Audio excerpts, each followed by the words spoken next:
السلام علیکم ورحمۃ اللہ وبرکاتہ۔ سیدنا کریم صلی اللہ تعالی علیہ وآلہ وسلم۔ سورہ بقرہ کا ترجمہ اور تفسیر ہم پڑھ رہے تھے۔ 10 آیات ہم نے ترجمہ اور تفسیر سے پڑھ لی تھیں۔ آیت نمبر 10 کا ترجمہ اور مختصر سی تفسیر میں نے بیان کر دی تھی۔ اب اس میں تھوڑی سی وضاحت جو ہے وہ باقی تھی۔ آج انشاءاللہ آیت نمبر 10، 11، 12 اور بس 3 آیات انشاءاللہ عز و جل یا 4 آیات کا ترجمہ اور تفسیر پڑھیں گے۔ تو آئیں سب سے پہلے تلاوت سماعت فرماتے ہیں اور اس کے ساتھ ترجمہ اور پھر انشاءاللہ عز و جل تفسیر بیان کی جائے گی۔ اعوذ باللہ من الشیطان الرجیم، بسم اللہ الرحمن الرحیم۔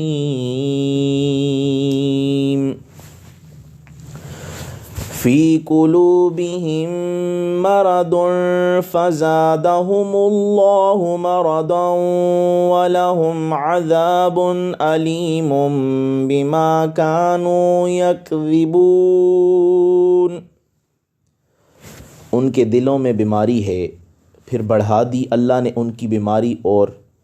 ان کے لیے دردناک عذاب ہے، بوجہ اس کے کہ وہ جھوٹ بولا کرتے تھے۔ وَإِذَا قِيلَ لَهُمْ لَا تُفْسِدُوا فِي الْأَرْضِ قَالُوا إِنَّمَا نَحْنُ مُصْلِحُونَ۔ اور جب کہا جائے انہیں کہ مت فساد پھیلاؤ زمین میں، تو کہتے ہیں کہ ہم ہی تو سنوارنے والے ہیں۔ أَلَا إِنَّهُمْ هُمُ الْمُفْسِدُونَ وَلَكِنْ لَا يَشْعُرُونَ۔ ہوشیار ہو جاؤ، وہی فسادی ہیں لیکن سمجھتے نہیں۔ وَإِذَا قِيلَ لَهُمْ آمِنُوا كَمَا آمَنَ النَّاسُ قَالُوا أَنُؤْمِنُ كَمَا آمَنَ السُّفَهَاءُ أَلَا إِنَّهُمْ هُمُ السُّفَهَاءُ وَلَكِنْ لَا يَعْلَمُونَ۔ اور جب کہا جائے انہیں ایمان لاؤ جیسے ایمان لائے اور لوگ، تو کہتے ہیں کہ کیا ہم ایمان لائیں جس طرح ایمان لائے بے وقوف۔ خبردار، بے شک وہی احمق ہیں مگر وہ جانتے نہیں۔ اب یہاں پہ اگر پہلی آیت جو میں نے پڑھی اس میں دیکھا جائے فی قلوبہم مرض فزادہم اللہ مرضا ولہم عذاب علیم بما کانوا یکذبون، یہاں پہ چند چیزیں رہ گئی تھیں۔ مرض کی وضاحت میں نے شاید صحیح طرح نہیں کی۔ مرض لغت میں بدن کی اس عارضی حالت کو کہتے ہیں کہ جس کی وجہ سے اس کی طبی کاموں میں خلل پڑ جائے، جیسے کہ بخار جسم یا انسانی جسم کو طبی کاموں سے روک دیتا ہے، لیکن مجازاً ان نفسانی عوارضات کو یا نفسانی جو بیماریاں ہیں ان کو بھی مرض کہتے ہیں، جو نفس کے کمالات کو ختم کر دیتی ہیں، جیسے جہالت، بدعقیدگی، حسد، بغض، کینہ، دنیا کی محبت، جھوٹ، ظلم، چوری چکاری، یہ ساری چیزیں۔ ان ساری چیزوں کی وجہ سے نفس کے کمالات زاحل ہو جاتے ہیں، اور کبھی یہ عیوب کفر تک بندے کو پہنچا دیتے ہیں، جو کہ بندے کی روحانی موت واقع ہو جاتی ہے۔ اب دل کی بیماریاں بھی چند قسم کی ہیں۔ ایک وہ کہ جن کا تعلق اخلاق سے ہے، جیسے کہ حسد، کینہ وغیرہ، اور دوسری وہ بیماری کہ جن کا تعلق افعال سے ہے، جیسے کہ برے ارادے۔ تو یہاں پہ پہلی قسم کی بیماری مراد ہے، یعنی ان منافقین کے دلوں میں بدعقیدگی اور کفر تو پہلے سے ہی موجود تھا، اب دن بدن اس میں اور زیادتی ہو رہی ہے، وہ بیماری مزید بڑھتی جا رہی ہے، وہ بدعقیدگی اور کفر والی بیماری مزید پھیل رہی ہے۔ اور یہ بھی ہو سکتا ہے کہ اس سے تینوں قسم کی بیماریاں مراد ہوں، یعنی منافقین کے دلوں میں بدعقیدگی اور بدخلقی اور بدعملی موجود ہے، اور اس میں اور زیادتی ہو رہی ہے، اور یہ زیادتی اللہ تعالیٰ فرما رہا ہے۔ اللہ فرماتا ہے فزادہم اللہ مرضا، اللہ نے بڑھا دی ان کی اس بیماری کو۔ یہاں پہ ایک اور بھی معنی لیا گیا ہے، وہ یہ ہے کہ اللہ تعالیٰ کی شان یہ ہے کہ شرعی احکام اور قرآنی آیتیں مسلمانوں کے ایمان کو قوی کرتی ہیں، لیکن یہ منافقوں کے ایمان کو اور مزید جو ہے وہ بگاڑ دیتی ہیں۔ مثلا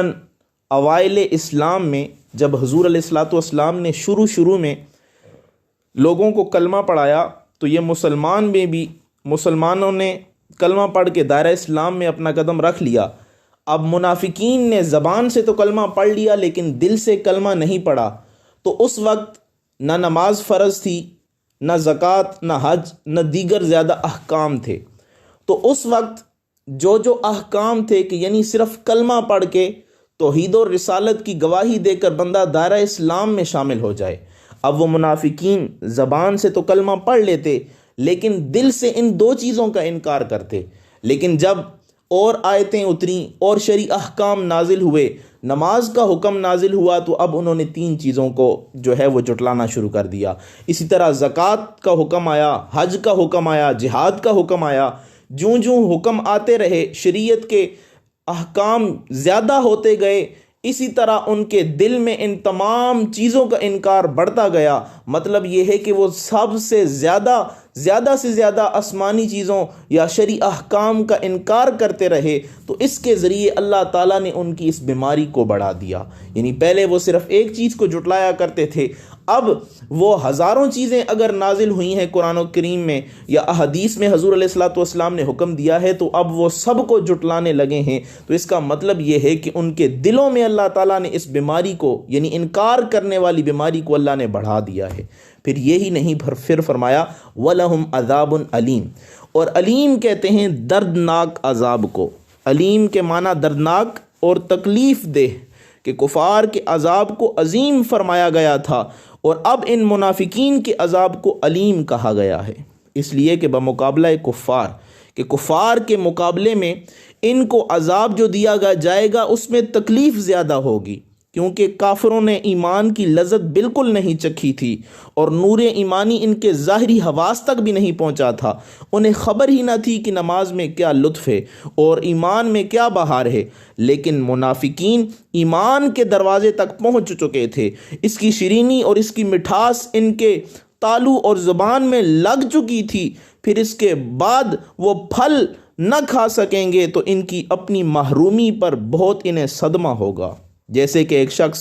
عمدہ میووں کا مزہ چکھا ہی نہ ہو اور دوسرے نے میووں کا مزہ چکھ لیا لیکن اب اس کو میسر نہیں، تو یقیناً نہ ملنے کی حسرت زیادہ انہیں ہوگی۔ تو اسی طرح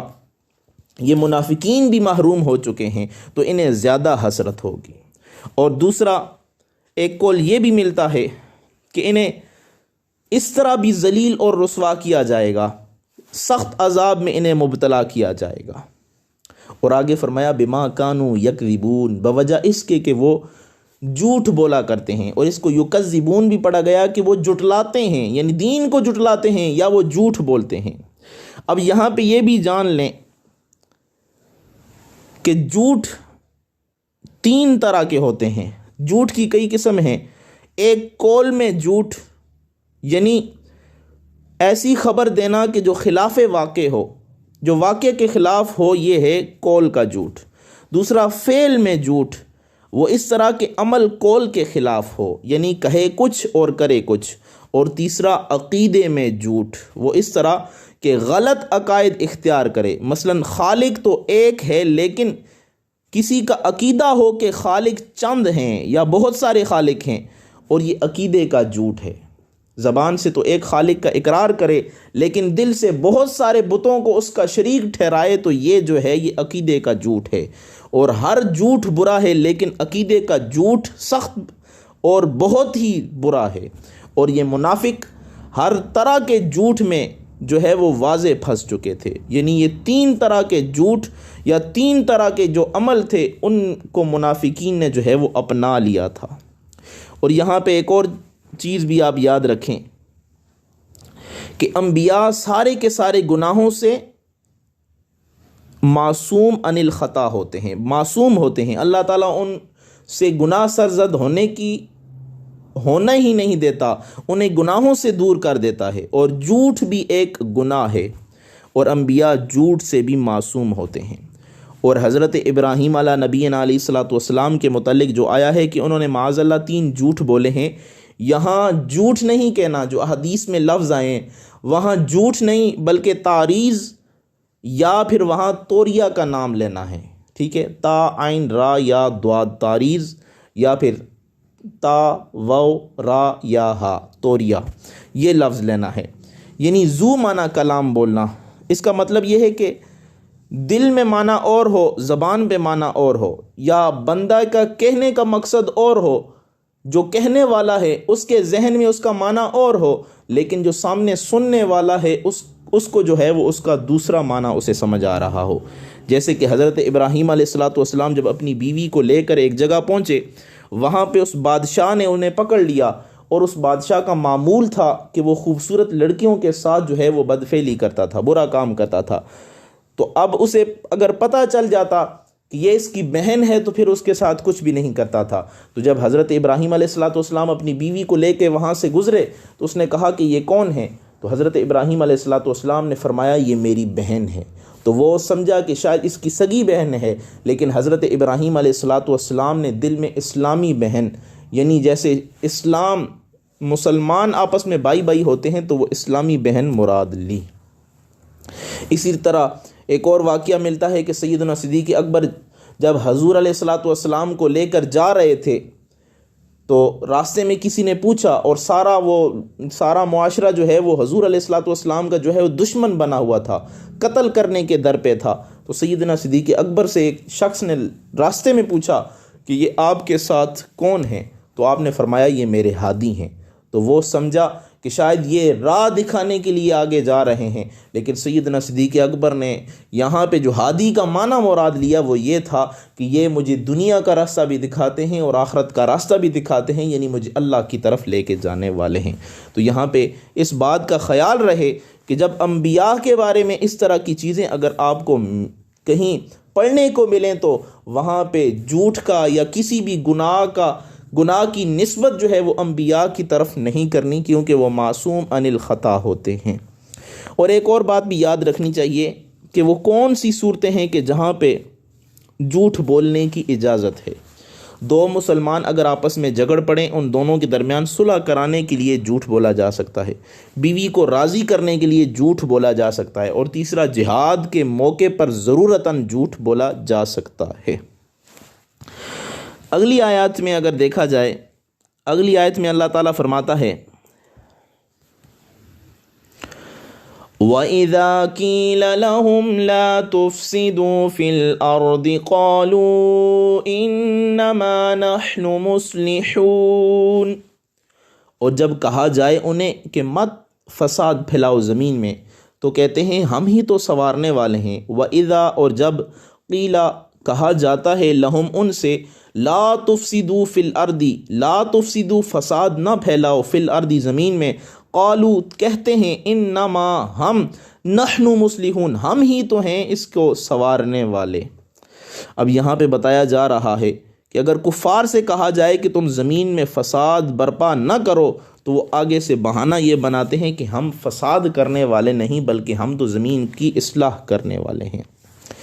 اب پہلے بتایا گیا کہ ان منافقوں کی دلی بیماری انتہا کو پہنچ چکی ہے، اب اس کی نشانی بتائی گئی کہ وہ نیک و بد میں تمیز نہیں کر سکتے بلکہ ہر ایک کو غلط سمجھتے ہیں، جیسے کہ بیماریوں کے ساتھ ان کی علامات بھی بتاتے ہیں، اسی طرح اس مرض کی یہاں بھی پہچان بتائی گئی۔ گویا یہ آیت کا نتیجہ ہے کہ اس کا عکس بھی ہو سکتا ہے، یعنی چونکہ ان کے حواس ایسے بگڑ چکے ہیں کہ نیک کو بد اور بد کو نیک سمجھنے لگے ہیں، تو لامحالہ طور پر ان کے لیے دردناک عذاب ہے۔ اور یہ بھی تعلق ہے کہ اس سے پہلے منافقین کی بدعقیدگیوں اور بکواس اور برے اعمال کا ذکر تھا، اب ان کی بد معاملگی کا ذکر ہو رہا ہے، وہ جو برے اعمال کرتے تھے ان کا ذکر ہو رہا ہے، یعنی دل کے بیمار ہیں، زبان کے جھوٹے ہیں اور عبادتیں ان کی غلط ہیں، کیونکہ معاملات بھی ان کے خراب ہیں اور عبادات بھی ان کی خراب ہیں۔ پہلے جو ہے وہ عبادات کا ذکر تھا،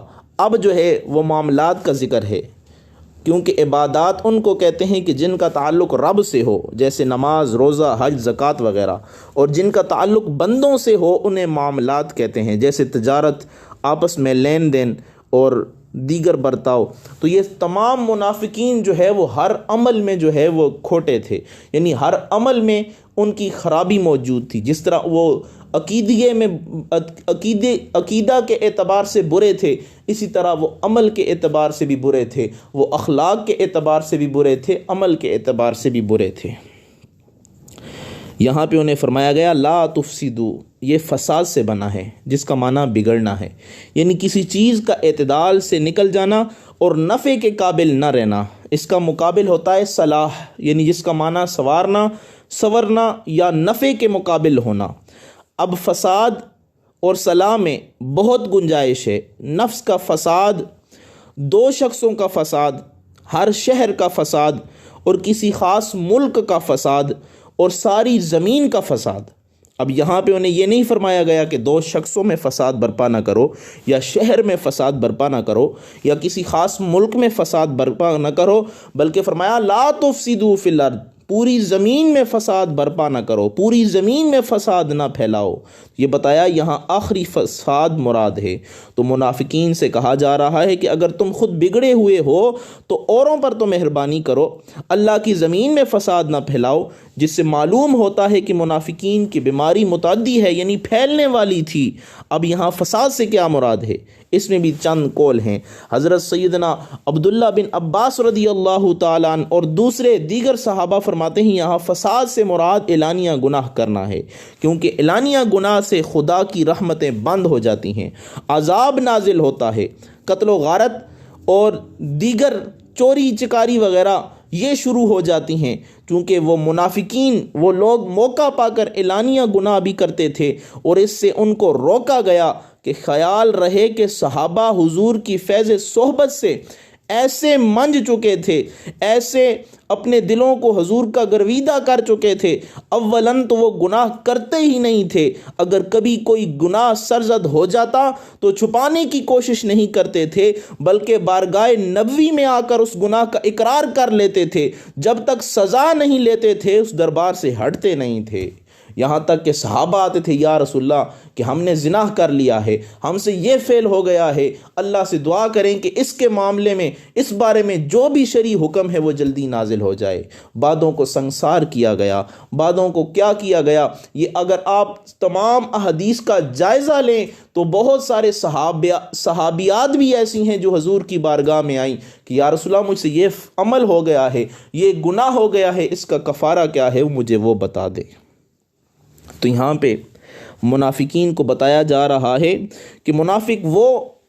مراد وہ ازلی ٹولہ تھا جو اس آستانے میں آ کر بھی درست نہیں ہوئے۔ فرمایا جا رہا ہے تم اپنے کام سے حضور کے نام کو تو نہ لگاؤ یا فساد نہ کرو، یا تو تم اگر فساد کرتے ہو تو اپنے نام کے ساتھ مسلمان کا لیبل تو نہ چسپاں کرو، اس کو تو تم یہ نہ کہو کہ ہم مسلمان ہیں، زبان سے یہ نہ کہو کہ ہم مومن ہو گئے ہیں، بلکہ تم جس طرح دل میں منافقت کرتے ہو اسی طرح زبان سے بھی تم کہہ دو کہ ہم مومن نہیں ہیں۔ تم اوپر جو ہے وہ اسلام کا لبادہ اوڑھ رہے ہو، اسلام کے کپڑے تم نے پہنے ہوئے ہیں اور لوگوں کو دھوکہ دینے جا رہے ہو، دھوکہ دینے کی کوشش کر رہے ہو، لیکن تم لوگوں کو تو دھوکہ دے لوگے، لیکن اللہ اور اس کے محبوب اور ایمان والوں کو تم دھوکہ نہیں دے سکتے۔ تو یہاں پہ جو مصلحون کا لفظ ذکر فرمایا، قالوا انما نحن مصلحون، ہم ہی سنوارنے والے ہیں۔ اب یہاں پہ اگر مصلحون اس سے مراد صلح کرانا، یعنی منافقین کہتے تھے کہ ہم کافروں سے اس لیے ملتے ہیں کہ ان کی خاطر مدارت کرتے ہیں تاکہ تم ان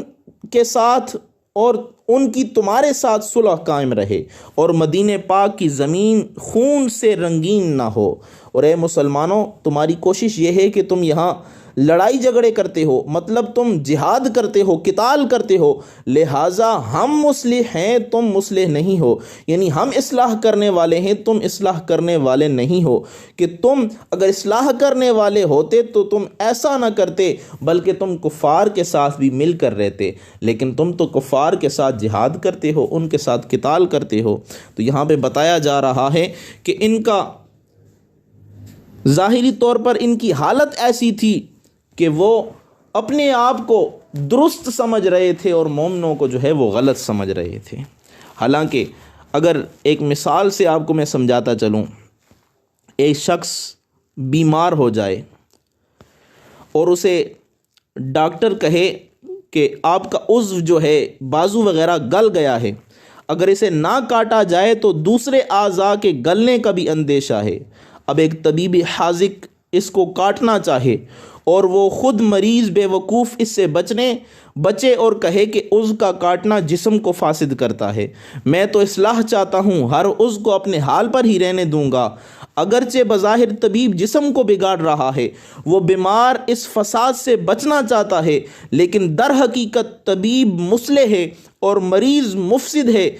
کیونکہ اگر مریض اپنے بازو کو کاٹنے نہیں دے گا تو اس کا جو مرض ہے وہ سارے جسم میں سرایت کر جائے گا اور اس طرح وہ ہلاک ہو جائے گا۔ تو اسی طرح اس روئے زمین پر اگر ان منافقوں کو، اگر ان کافروں کو اس روئے زمین سے قتل کر کے اس زمین کو پاک نہیں کیا جائے گا تو یہ سارے کافر جو ہے وہ مسلمانوں کو بھی گندہ کر دیں گے، مسلمانوں کے اندر بھی جو ہے وہ بدعقیدگی پھیلا دیں گے، مسلمانوں کے دلوں کو بھی جو ہے وہ ناپاک کر دیں گے۔ اس وجہ سے منافقین یہ چاہتے تھے کہ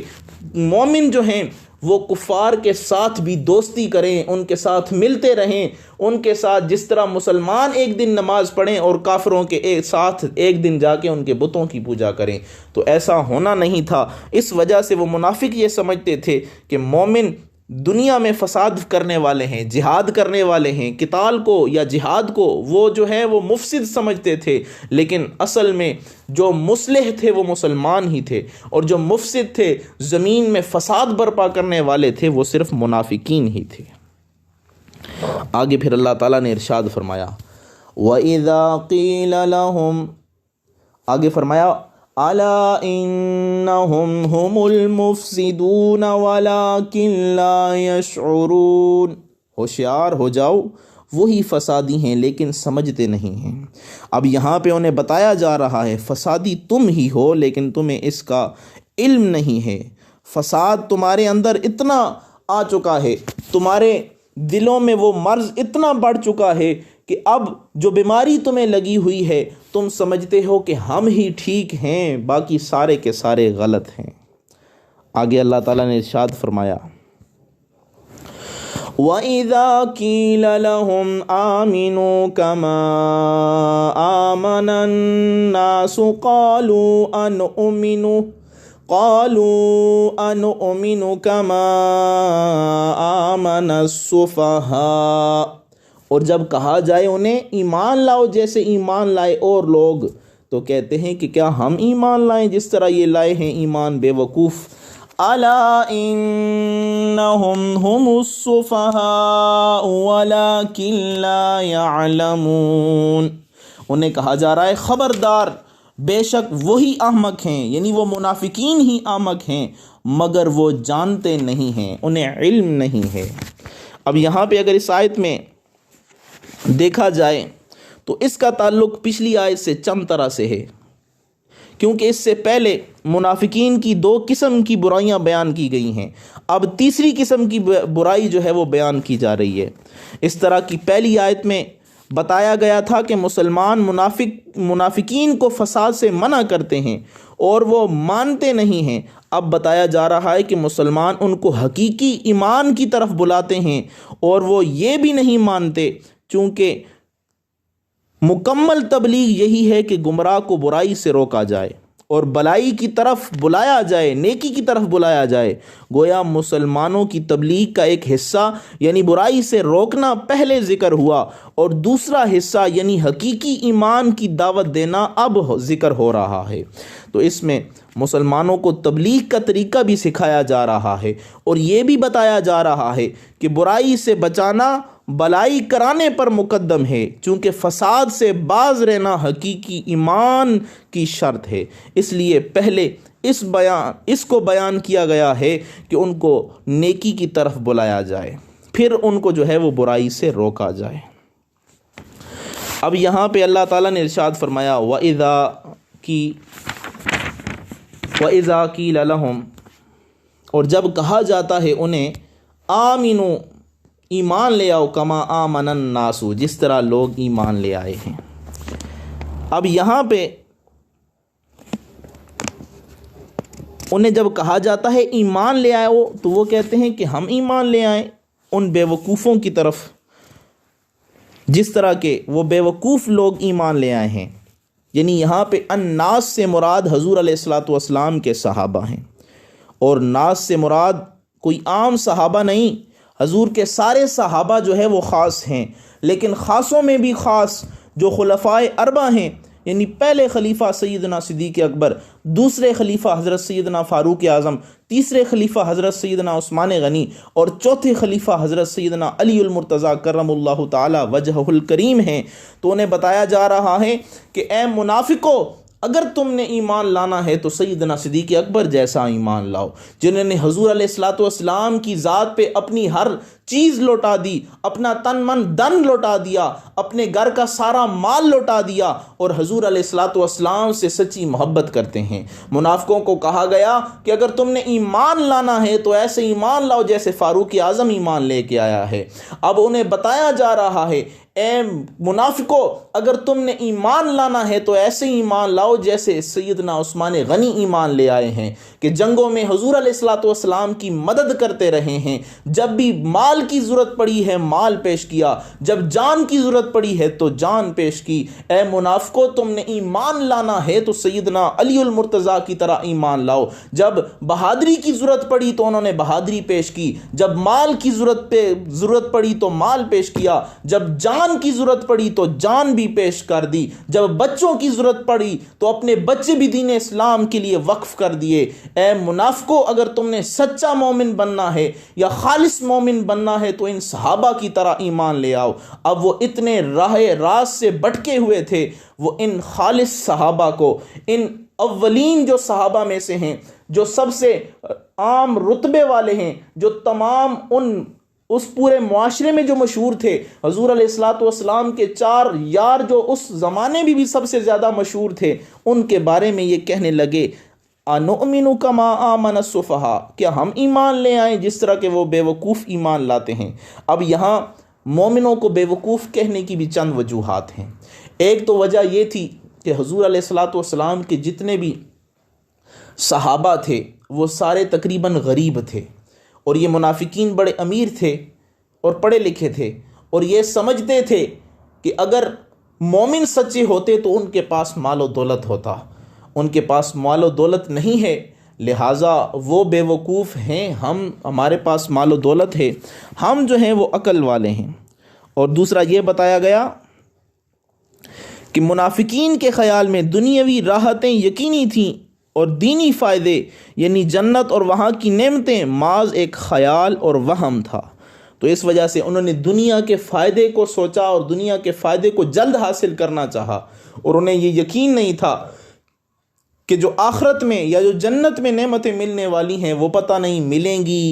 یا نہیں ملیں گی، انہیں یقین کامل نہیں تھا۔ اس وجہ سے وہ کہنے لگے ہیں، وہ کہہ رہے ہیں کہ یہ منافق کی طرح ہم ایمان، یہ بے وقوفوں کی طرح ہم ایمان لے آئیں، یعنی کہ وہ ایمان تو لے آئے ہیں، اب کیا پتہ قیامت کے بعد جنت ہے بھی نہیں، کیا پتہ قیامت کے بعد انہیں جنت ملے گی یا نہیں ملے گی، وہاں پہ وہ نعمتیں موجود بھی ہیں کہ نہیں، لیکن ان کا یقین نہیں تھا۔ اب منافق اس وجہ سے صحابہ کو بے وقوف کہہ رہے ہیں۔ اور بھی بہت ساری وجوہات ہیں، 2-3 وجہ جو ہے وہ آپ کے سامنے بیان کر دیں۔ آگے اللہ تعالیٰ ارشاد فرماتا ہے الا انہم ہم السفہاء ولکن لا یعلمون، کہ خبردار بے شک وہی احمق ہیں مگر وہ جانتے نہیں ہیں۔ اب یہاں پہ انہیں بتایا جا رہا ہے کہ بے وقوف تو تم ہی ہو، تمہیں علم نہیں ہے، دنیا میں بھی تم خسارے میں رہے اور کل قیامت کے دن بھی تم خسارے میں رہو گے۔ یہاں پہ دنیا میں تم نے حضور علیہ الصلاۃ والسلام کی اطاعت کو ترک کیا، اللہ تعالیٰ کے پیغام کو ترک کیا اور مومنین کا ساتھ نہ دیا۔ جب کل قیامت کا دن آئے گا، جب مومنوں کو جنت کی طرف پکارا جائے گا، اس وقت اے منافقو تمہیں جنت کی طرف نہیں بلکہ تمہیں جہنم کی طرف بھیجا جائے گا۔ اور جہنم کا ٹھکانہ کون سا ہوگا؟ سب سے نچلا درجہ جہاں پہ کافروں کی پیپ اور خون بہہ کر جائے گا، وہاں پہ منافقین کا ٹھکانہ ہوگا، اور ان کے ذلیل و رسوا ہونے کی جو حالت ہوگی، جو مقام ہوگا، وہ یہ ہوگا کہ کافر انہیں دیکھ کے کہیں گے کہ اے منافقو، یا انہیں مومن کہیں گے، اپنی طرف سے تو وہ مومن سمجھ رہے تھے کہ اے مومنو تم تو کلمہ پڑھتے تھے، آج تم جہنم میں کیسے آ گئے ہو؟ اور مومنین ان منافقوں کو کہیں گے کہ تم تو ہمارے ساتھ تھے، جہنم میں کیا کر رہے ہو؟ تو وہاں وہ شرمائیں گے، وہاں پہ آنکھیں جھکا لیں گے کہ کاش ہم نے دل سے کلمہ پڑھ لیا ہوتا۔ اور پھر ایک روایت میں یہ بھی ملتا ہے، اور منافقین کے سامنے جہنم کے سب سے جو نچلا درجہ ہوگا، سب سے نیچے والا جو درکات ہوگی، وہاں سے ان کے لیے جہنم کا دروازہ کھلے گا، وہاں سے وہ جنت کو دیکھیں گے۔ جب جنت کو دیکھیں گے، سارے منافق سمجھیں گے کہ شاید اللہ نے ہمیں معاف کر دیا ہے، وہ بھاگتے بھاگتے اس جہنم سے نکلنے کی کوشش کریں گے، جیسے ہی دروازے کے پاس پہنچیں گے وہ جہنم کا دروازہ پھر بند کر دیا جائے گا، وہاں سارے گر جائیں گے اور آنکھیں جھکا لیں گے اور ذلیل و رسوا ہوں گے، اور اس وقت مسلمان انہیں دیکھ کے جو ہے وہ مسکرا رہے ہوں گے، انہیں دیکھ کر ان پر جو ہے وہ ہنس رہے ہوں گے۔ تو یہ ذلت کا انتہائی گہرا یا انتہائی گرا ہوا مقام ہے جو انہیں ذلیل کیا جائے گا، جو انہیں رسوا کیا جائے گا۔ تو یہ عام مسلمانوں کو بھی یہ والی جو 13 آیات ہیں جو منافقین کے بارے میں اتاری گئی ہیں، مومنوں کو بھی چاہیے کہ ان آیات کو بار بار پڑھیں اور اپنے دل میں یا اپنے گریبان میں یہ سوچیں کہ کہیں ہم کوئی ایسا عمل تو نہیں کر رہے کہ ہمیں اپنا عمل جو ہے وہ منافقت کی طرف لے کے جا رہا ہو، یا ہمارا کوئی ایسا کام یا بدعقیدگی ہمارے میں تو نہیں پائی جا رہی، یا بدعملی تو ہمارے میں نہیں پائی جا رہی، یا کوئی ایسا عمل ہمارے میں نہیں ہے، یا ایسا عمل ہمارے میں ہو جو منافقوں کی طرح ہے، تو ہمیں چاہیے کہ اس عمل سے ہم باز رہیں، اپنے آپ کو ایسے عمل سے پاک کریں، اپنے آپ کو ایسے عقیدے سے پاک کریں، ورنہ اس جہان میں بھی رسوائی ہوگی اور کل قیامت کے دن بھی رسوائی ہوگی اور ذلت کا مقام اٹھانا ہوگا۔ اللہ سے دعا ہے اللہ تعالی ہم سب کو قرآن حدیث پڑھنے، سمجھنے اور اس پر عمل کرنے کی توفیق عطا فرمائے۔ یاد رکھیں، جو آدمی قرآن و حدیث کو پڑھ کر سمجھ جاتا ہے اور پھر اس پر عمل کرنا شروع ہو جاتا ہے، حقیقی کامیابی اسی کے لیے ہے۔ یہ دنیا کی راہیں بھی اس کے لیے کھل جاتی ہیں اور آخرت بھی اس کے لیے آسان ہوگی۔ اللہ تعالیٰ سے ہم دعا کرتے ہیں کہ اللہ تعالیٰ ہم سب کا خاتمہ ایمان پر فرمائے، آمین برحمتک یا ارحم الراحمین۔ دنیا میں بھی حضور علیہ الصلوۃ والسلام کا دامن تھامنے کی توفیق عطا فرمائے، اور کل قیامت میں بھی حضور علیہ الصلوۃ والسلام کا ساتھ نصیب فرمائے، آمین برحمتک یا ارحم الراحمین۔